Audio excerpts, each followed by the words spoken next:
Disciplinary action has been handed down to a second engineer behind the design of the collapsed CTV building. A disciplinary committee of the Chartered Professional Engineers has suspended David Harding from the industry's professional body and ordered him to pay $10,000.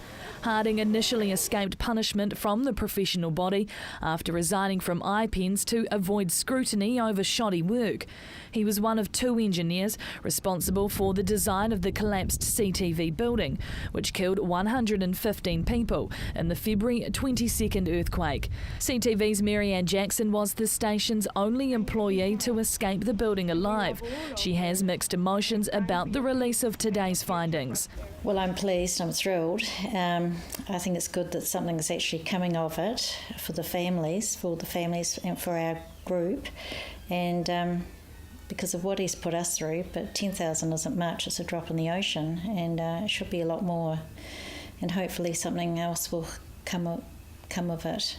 5 months following the collapse of the building, Harding applied for reassessment as part of the professional body.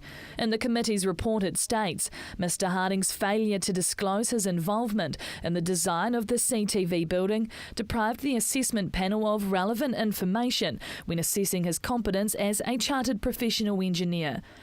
Harding later escaped punishment after resigning from IPENS.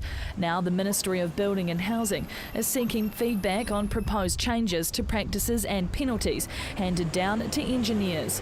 Under the new rules, only registered engineers will have the authority to design and sign off multi-storey buildings. A new regulatory system will be set up, and fines for shoddy work will be raised from $5,000 to $20,000. But I am determined to do as thorough a job as possible in learning every possible lesson from these earthquakes to improve the safety and the professionalism of engineering in New Zealand. In September, Minister Smith said the collapse of the building will stand as a black mark in the country's engineering history for decades to come.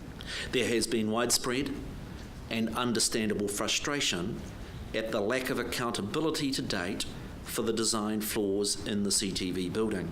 The proposed changes are being welcomed by IPENS, giving them more teeth to punish engineers who aren't meeting standards. The engineers have always had the difficulty that it hasn't had statutory powers to, in essence, discipline its members, so it's a voluntary organisation, and the proposal by Dr Smith is actually moving us in line with the other professions, the medical, accounting, lawyers and others. For the families of the CTV building, today's findings are a step in the right direction for seeking justice for the loss of their loved ones.